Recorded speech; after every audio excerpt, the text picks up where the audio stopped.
Charlene Downs disappeared near Blackpool's North Shore in November 2003. Well, this has been one of Lancashire's longest-running murder investigations. What do you think did happen? I don't know. I live in hope that she's still alive.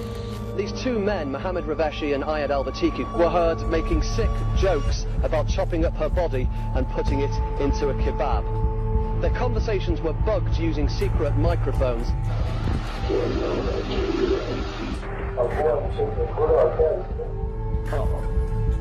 There was no doubt in my mind that we had the right two people. But he says he's seen 6 black bags. He knew that girl was in them bags. The men were guilty, and we had the evidence to bring the killers to justice. I know nothing about Charlene Downs. An astonishing catalogue of incompetence, manipulation and lies. These men have been falsely accused of the gravest of crimes. Police think the murder happened here. The English Defence League, the BNP, they were supporting us. It elevated her story to a national and an international story. This is not black and white. I don't think anyone really wanted to talk about what was actually happening in Blackpool at the time. There is more to the story than anybody can imagine.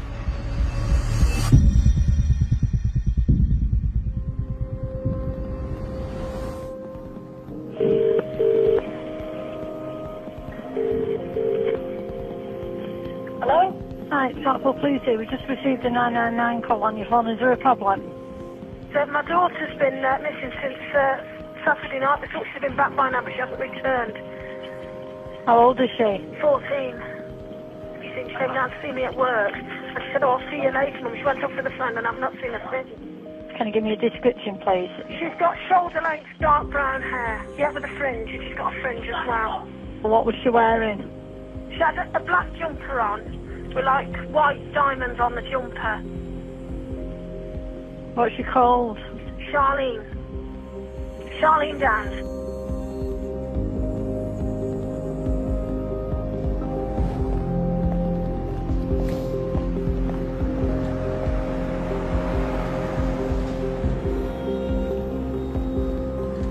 Charlene was wearing my clothes. Very mysterious, very cheeky. Nice Charlene was, very cheeky. It was a very cold night as well, just like tonight. Freezing. Our plans were just like any other teenagers, basically, just going to the arcades, McDonald's, and going to see my mum. She went out with Becky down the arcades. I gave them their pocket money, £5 each. Doesn't sound much, but it was enough. I said, all right, my darling, don't be late home. She said, I won't be late home, Mum. The night Charlene went missing, we was in Mr T's, and she came walking in with 2 other people. I think one was a sister, and we were just in a brief conversation of where you're going tonight, and I think they were off to meet someone.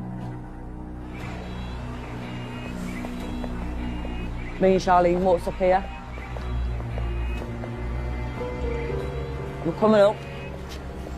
We've got milkshakes in our hand, laughing and joking. Made a phone call over that telephone box over there. And then that's the last time I seen her. What did she tell you she was going? Said she was just meeting up with some friends. That was it. She didn't tell you anything about what was going on? I don't know who she went with. But you know that. I still don't know who she went with. Or who she met up with or anything else. No more comment. No, but... No.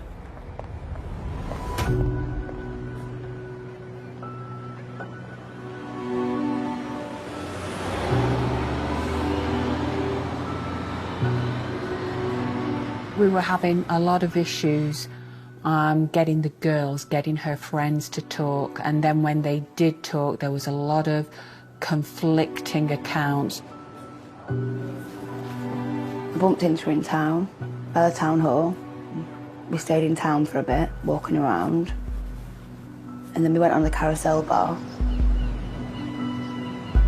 Got talking to a few people and had a few drinks. And then I lost her. Lost sight of her and then never seen her again.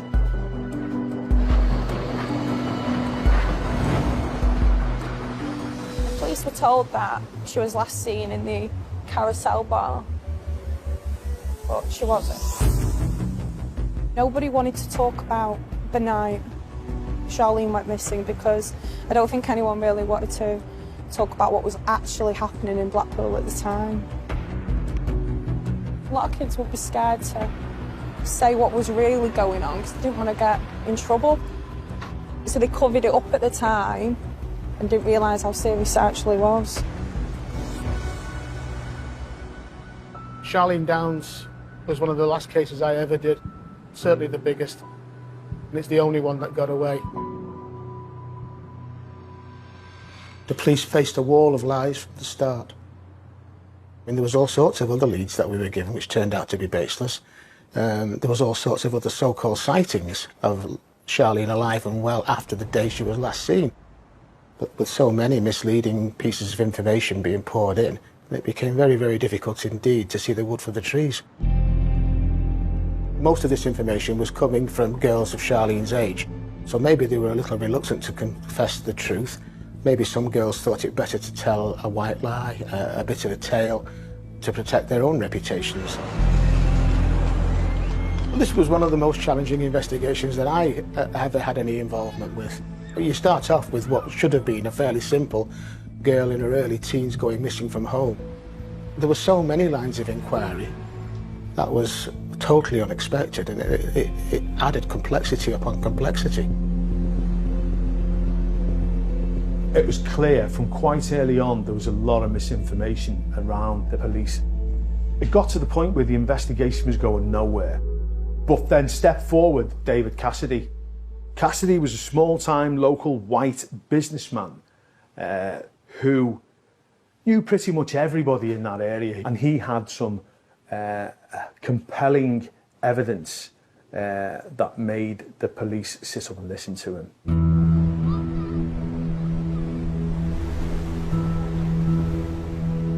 Mr. Cassidy explained fully what he'd heard regarding the death of Charlene Downs. Mr. Cassidy was a good, reliable and believable witness. Tarek gave me the full story of everything what happened to Charlene Downs. Tarek said to me that he knew something that would get my brother sent away. He came forward with some shocking information about two kebab shop owners, Albertiki and Raveshi, and what they'd done to Charlene. I am going now to take you to my room where, I'll keep some of my documents about the Charlene Downs case. There are many, many boxes.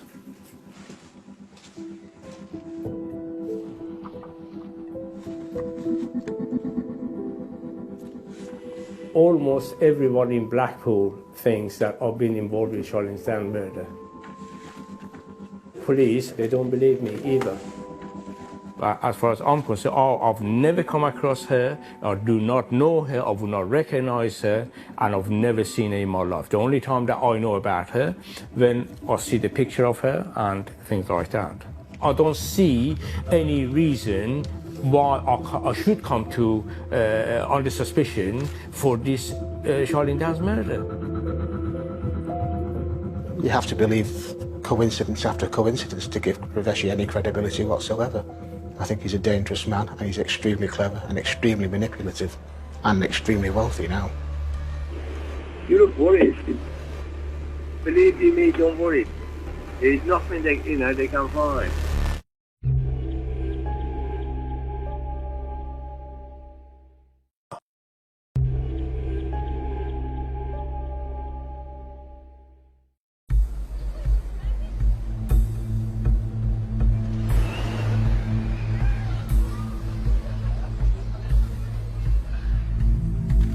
David Cassidy was a local businessman.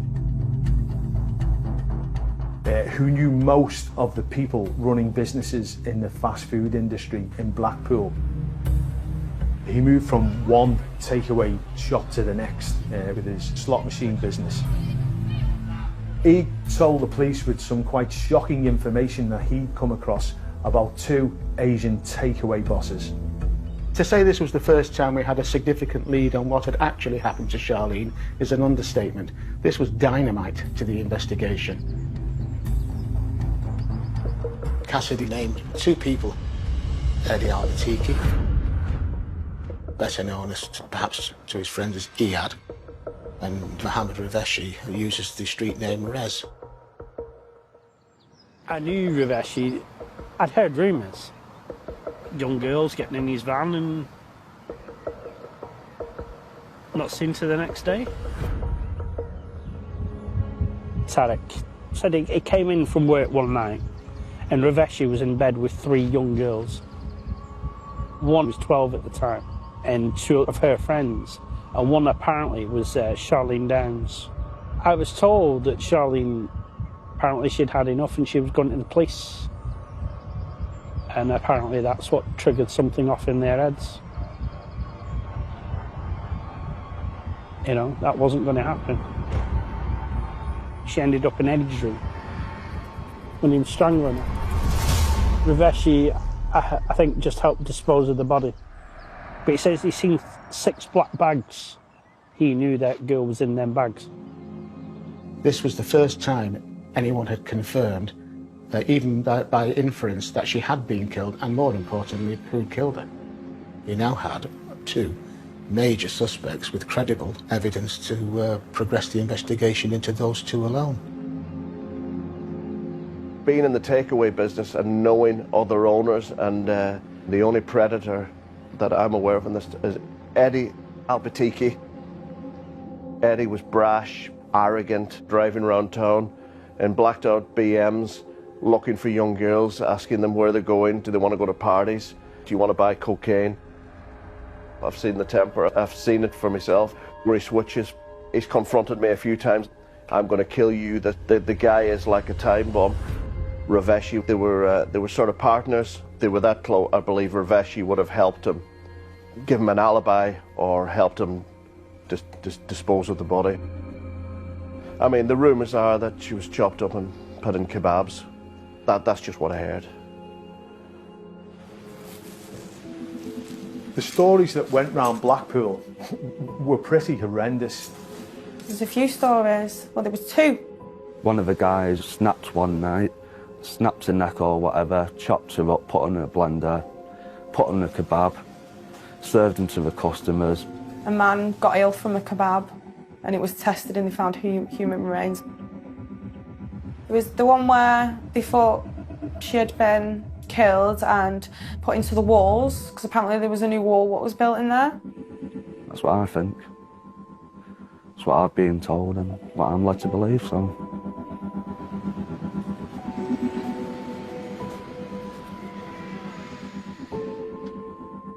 Can you tell me how many kebab shops you had in 2003? 2003, I had Arfan and Spices in St. Anne's, and I had Funny Boys, you know, on Dixon Road, and I had investment with him. That is how I know Albatiki. And did you know anything about Charlene Downs going to kebab shops or hanging around kebab shops? I did not have any clue about anything. I don't have any clue about what they're talking about. I don't care where she is, whoever done anything, whether she's alive or dead or whatever. I couldn't give a toss, to be honest, about this.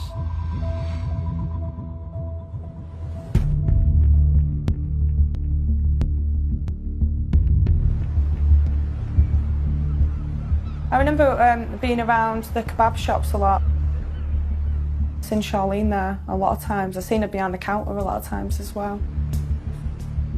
Charlene, she used to go into like these takeaways and she'd get her some chips and that. I would sit in the front and she would go round to her back. And she'd be about 10, 20 minutes. And she'd come back out with some money. And we'll just go around the arcades like nothing had happened and stuff like that. I didn't think nothing of it at the time. She used to be dead caring and between 12 and 13. She changed. Her eyes changed. It was weird. It was just like she was just gone.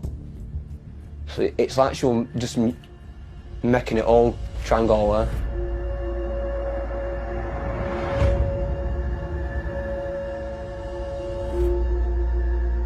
What did you find out that Charlene was involved in? Charlene was exposed to a network of Asian males that were actively involved in grooming.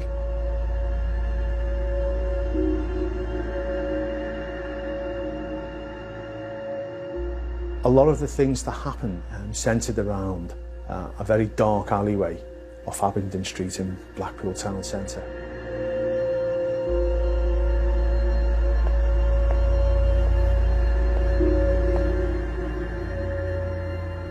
I'm not going in it, sorry, but I've never been, I can't, no. I'm not a racist in any shape or form, but because of the takeaway that link off to the alleyway, they branded this as Packy Alley.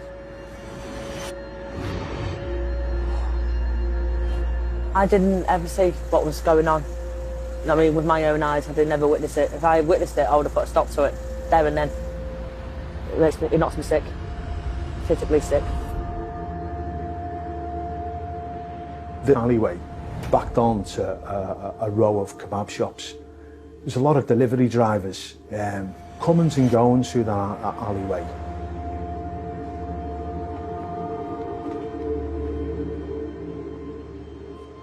There used to be a little tiny kitchen window. The window used to be open and she'd shout for it. I was never allowed in the shop. They used to tell me to get out. I had to wait outside. And so obviously, I knew they were getting fags and alcohol. I knew that because they used to come out with them, but I don't know what went on inside. These are fully grown men in the 30s, 40s. I used to tell her, this is bad, this isn't right. You're 13.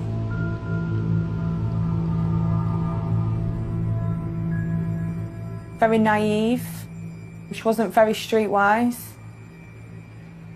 which would make her more vulnerable to people who would want to abuse her. And you seen this? Yeah, I seen this and I was part of it. Yeah, I did, yeah. So you felt like you were groomed? I was groomed, yeah, I was groomed, but I wasn't groomed to the point where I was taken advantage of. So I'd get my burger and I'd give them a kiss on the cheek or something, or I'd get my burger and wind them up a bit and then fuck off. Yeah, it used to happen quite a lot. Quite shocking. Well, it's shocking to you, isn't it? It's not shocking to me and other people who went through that because it was the norm. We didn't know any different.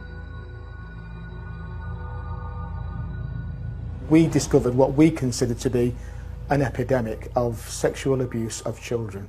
The age of these girls was 14 to 15. The girls were far too young in law and were being taken advantage of by adults. And from the evidence that was gleaned, these men were predominantly from Asian restaurants.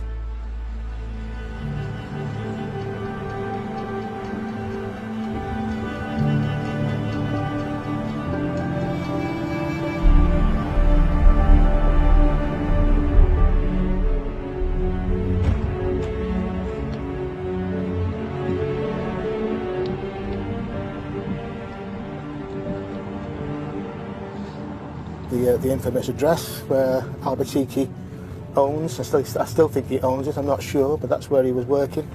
Funny boys. I'll take you around some of the other people who frequented or were believed to frequent Packy Alley. One of them lived there.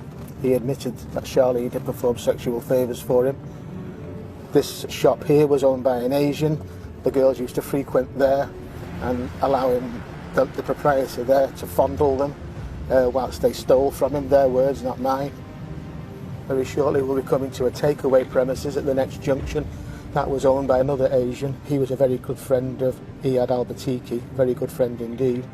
And there was considerable evidence that Charlene and other girls were going to this place, this takeaway, where this chap and his associates were sexually using schoolgirls for their own gratification. Raveshi owned that first floor apartment up there, and that was where Charlene was quite possibly disposed of with catering machines up there.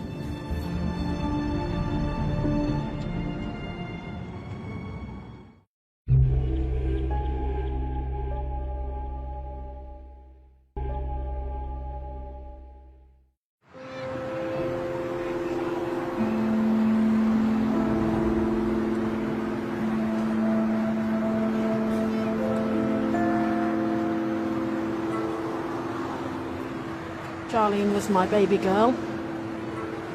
She used to love the illuminations. She loved the switch on, as that was her favourite time. She loved the switch on of the illuminations.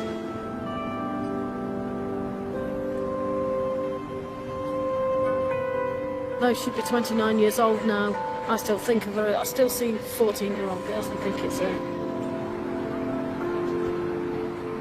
I've often walked around here and saw them, young girls, looked into their faces and thought it was Charlene, and I've shouted, Charlene, Charlene, they've looked round and it's not been them. I miss her terrible. I think I just miss everything about her. I just wish I could have her back.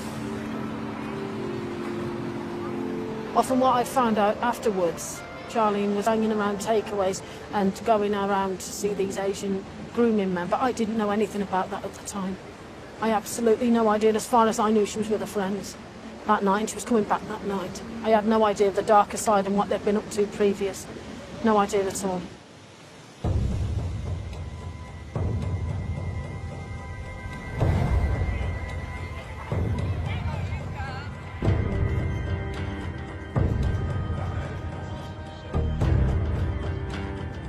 Based on what Cassidy had said, he'd been told, allowed Lancashire Police to seek approval to put covert surveillance into Raveshi's house and vehicle. Both he and Albertiki were brought in for questioning.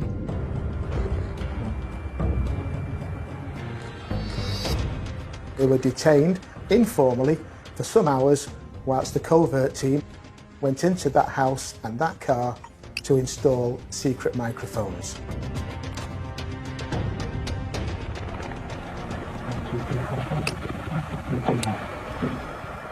He never been in trouble with the police. All of us are nice. All of us, we haven't done nothing. Would you consider yourself to be a good friend of ours? He's a good dad. He's a good friend of yours? Yeah, he's a good friend, yeah. I wouldn't say he's a bad person. You don't think he's a bad person? No, not his. I mean, there is nothing to hide, all of us. There's absolutely nothing. Both of them denied any knowledge of having any contact or of ever knowing Charlene Downs. The recordings started from the moment Raveshi returned back to his home address on Hornby Road. No idea that there were devices in his home and in the car that then started recording all the conversation.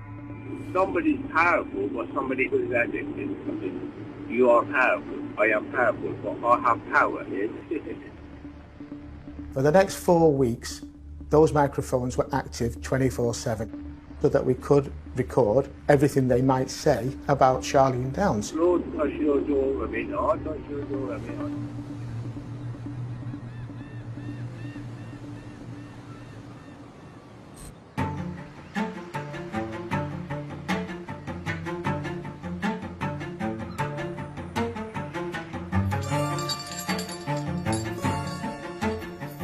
Mohammed Raveshi, he and I have an unusual relationship. In 1988, he turned up from London and bought the house next door but one. He was all right. He wanted to be my friend. He said so. And I had no issue with that particularly. Initially, when I came to Blackpool, I moved to this road. And the house itself is that one there. And my best friend, Don Fraser, who is a police officer, live here. Yes, my best friend and worst enemy. Does it feel weird being back here, Ed? It is actually. I don't even feel like walking around here because of Mr. Fraser. I got on pretty well with Mr. Raveshi until a major problem occurred, which really caused me alarm. He'd had 2 9-year-old girls in his back bedroom on the ground floor of his house, and they'd been shown or they'd watched soft pornography. He admitted that to the police officer who attended to investigate. He said it had been an accident. They'd put the machine on whilst he'd been in the loo. He came to see me at my house. It had been a complete mistake, and I just didn't believe that, because I told him I was appalled. Come on, man. Come on. You go there, you go in the sun so that you can do it better. Come on, go over there. Come here. Yes. Raveshi, shortly after the episode where films were played to the children in his own lounge, I do know that he applied to the local authority in Blackpool to become a foster parent to delinquent juveniles. He's not focusing. I could not believe that. I saw ad in the paper, if you have extra room, if you want to do provide supportive lodging for the teenagers. I didn't see no harm in it. I had a spare room and I thought I would be helpful, and at the same time, if there is financial gain, it would be financial gain as well. They approved me as a special foster parent to foster a young girl, because this girl, she was very difficult from their point of view and she wouldn't settle anywhere. And then they brought her to me and she wanted to stay. Dance, turn your music up, Rez, or something. He's become a sort of quasi-father figure, and that's putting it politely, because he had any number of girls going to his house, the schoolgirls, without their parents knowing, in his house, in his car, giving them money and giving them whatever for reasons which were, to say the least, suspicious. Go on, Rez. It's bizarre that a single man without a family is fostering vulnerable children. This man likes having young people around him. He likes being a benefactor. Whether it's suspicious or whether there is a motive or whatever, it is for other people to say. From their point of view, if you're a single man, you have young boys or girls in your care, you have to be sleeping with them. Why are you sleeping with them? I don't even sit next to them, let alone to sleep with them. I don't even, if they're sitting, I mean, if you're a sofa, I sit there, they sit there. Oh yeah, he's nice legs on her. You have a beautiful leg. Oh.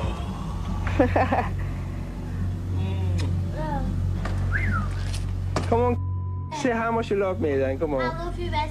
Oh, thank you very much.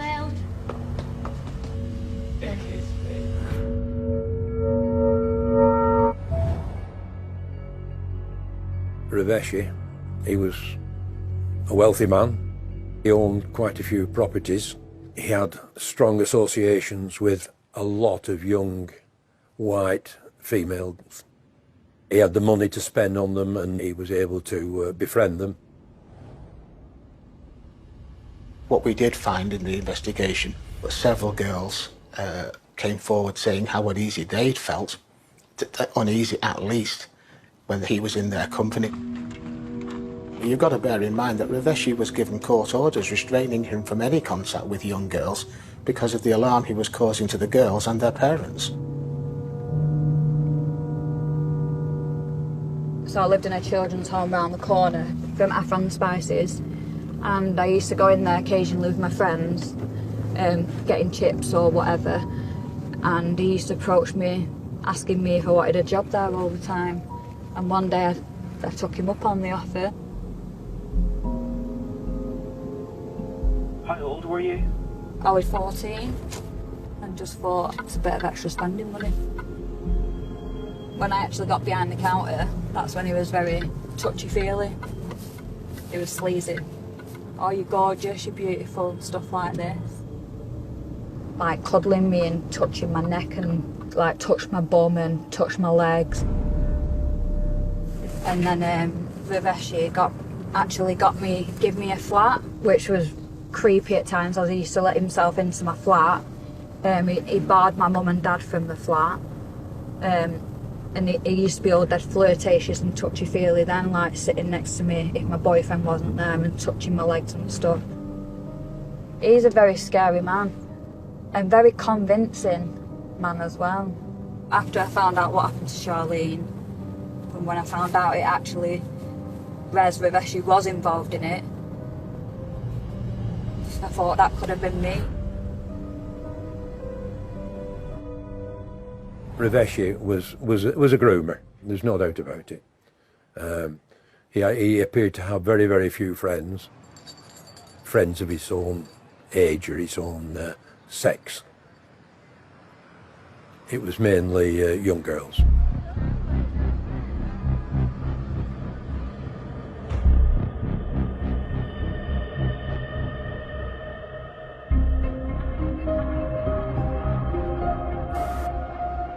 Albertiki was sexually motivated. It would appear that every female that he came in contact with, there was some allegations made against him. Mr. Albertiki's conduct had caused all sorts of concern to the police for a number of years. I don't think Eddie Albertiki can ever claim to be a man of good character.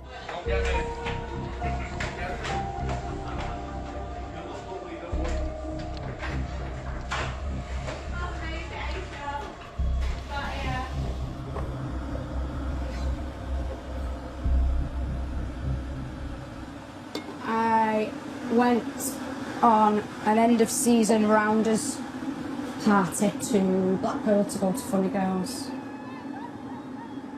I had a drink in the pub and then a couple of drinks on the coach. Couldn't get in because the bouncer thought I was drunk. So I went across the road for a coffee to sober me up.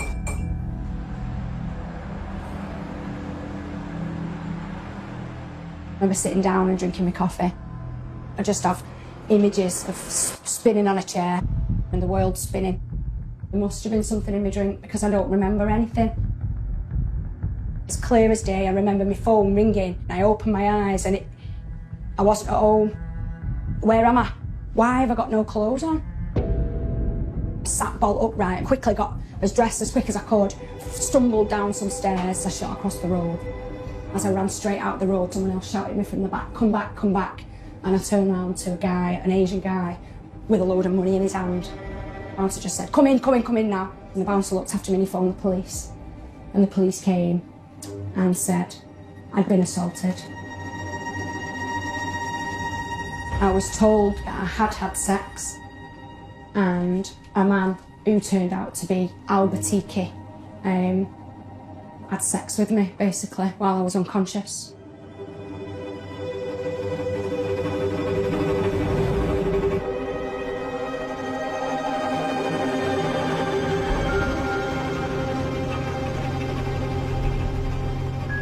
The associate and the subject are out of the premises and are towards the subject vehicle. The associates were in blue jeans, a 3/4 length black mac over a beige top. The subject is now in and into the subject vehicle. Stand by, stand by, stand by.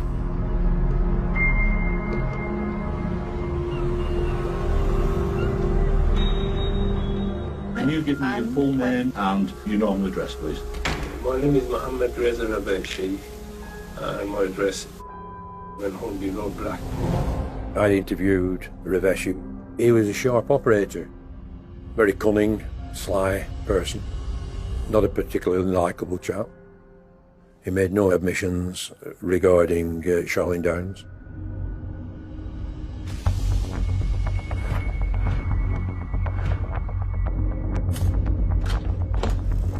This is Hornby Road. This is where I used to live. The police think the murder happened here. This is the bedsit door for Ayad, yeah? And Ayad was living in this room. They say everything happened in my bedroom. She was killed in your bedroom? That's what they say.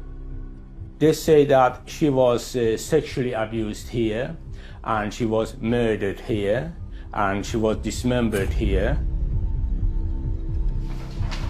These are photographs taken of the inside of Mohammed Ravesh's house on Hornby Road. This was the first place that the police wanted to check forensically to see if there was actually any evidence of Charlene ever going into the house. There was a very deep forensic search made of that room and that house. They ripped everything apart and they removed the carpet, and there was all furniture, they cut into furnitures, into checking Ayad's bed and a wardrobe, everything that you can imagine. I do remember Cassidy telling us about black bin bags on Ravesh's bed, a lot of blood, and that they were cleaning the room. They found blood? What blood they found was, belonged to one of my foster son's girlfriend. I can remember one of the forensic scientists saying that for a house of its age, it was rather unusual that it was rather clean, and they weren't finding the debris or the residue that they would normally be found. A lot of the floorboards had since been replaced, they were new. A lot of the skirting boards around the side, a lot of modification had been made to the inside of the house. As a police officer, as a detective on the inquiry, it was a red flag. It was like the scene had been completely cleaned up before the police had any opportunity to get in there.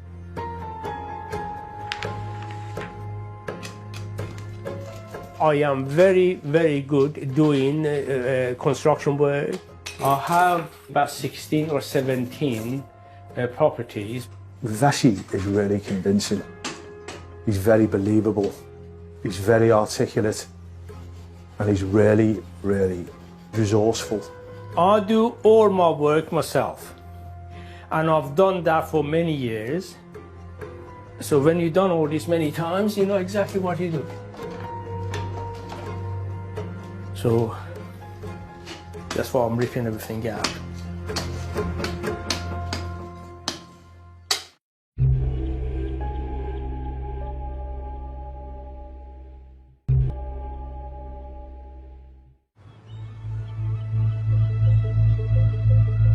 Charlene went missing in 2003. She kissed her mum goodbye saying that she was going to the arcades, and then she vanished without a trace. Now, she had a chaotic lifestyle. She was one of a number of girls who used to congregate near to takeaway shops and have sex with some of the men who worked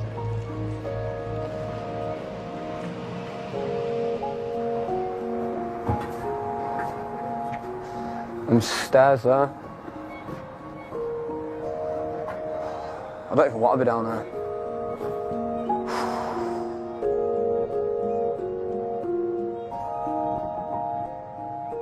State of it.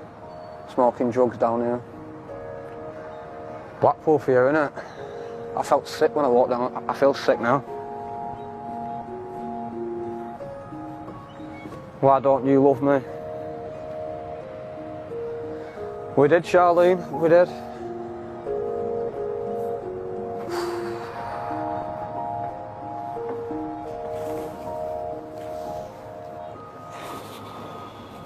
You used to sit on this exact step. That's how we knew where to sit. She used to go in that door and come back out with a fag from her.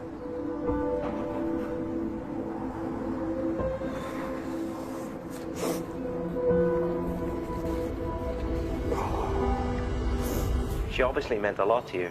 More than a lot, mate. She's my soulmate. If she were around now, which we've been married with kids.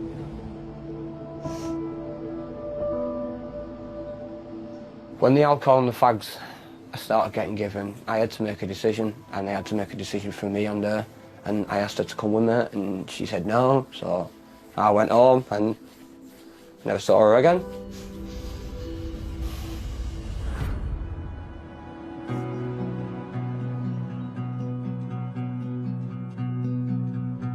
When a day go by that I don't think of her, you know, and wish she was with me. But that's the blouse she wore. It's grubby, but there's no way I can wash it because that's like washing up part of her away, although it's not. It would be to me, and that that I can't do. Still can feel her near me. I can still smell her and still feel her near me. I just can't bring myself to wash them. Just can't understand why she went missing, what happened, why anyone would want to do anything to her, why anybody would want her.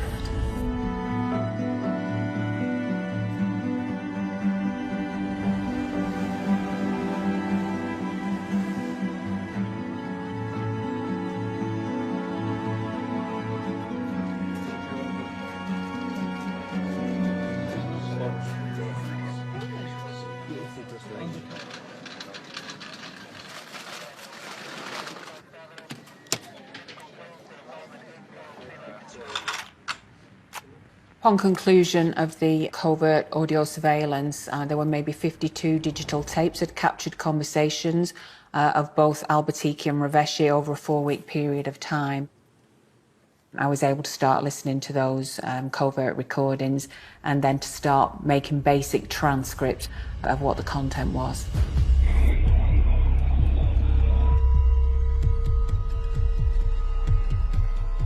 What is very interesting is the first few tapes. Clearly, they were shocked and worried and panicking, and the first thing that they start to talk about is the murder inquiry. You look worried, you know. Believe you me, don't worry. There's nothing they, you know, they can find.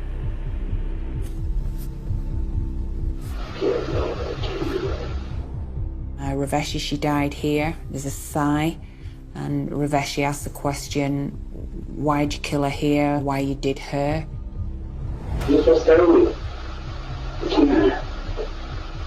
The last one, then we put it to the last deep one, and then it was cut off to the 45 degree. Eddie talking about land, talking about a land that has bones on it, and that one of these days somebody is going to find a bone on the land. Yesterday morning, I thought maybe something is on. I go and check the photo again. The swinging emotions of Raveshi, from being very, very confident to him almost having a breakdown where the pressure was just too much for him.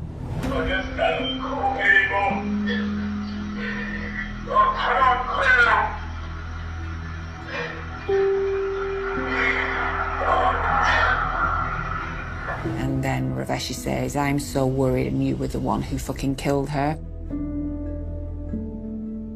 It really was at that point that, you know, there was no doubt in my mind that we had the right two people. He had Albertiki, murdered Charlene, and Mohammed Raveshi assisted in her disposal. You are fucking Charlene. Yeah, he's a fucking crazy. Blackpool today charged Eddie Ayad Albertiki and Mohammed Raveshi with the murder of the missing teenager Charlene Downs.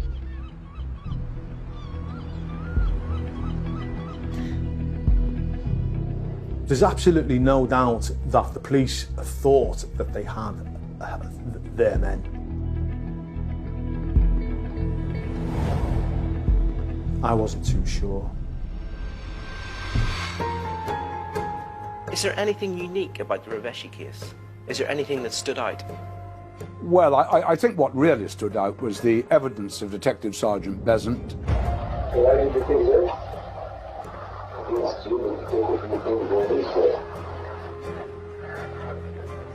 So I'm listening, I said, what the hell she's talking about? I've never said anything like that. Where is it all coming from?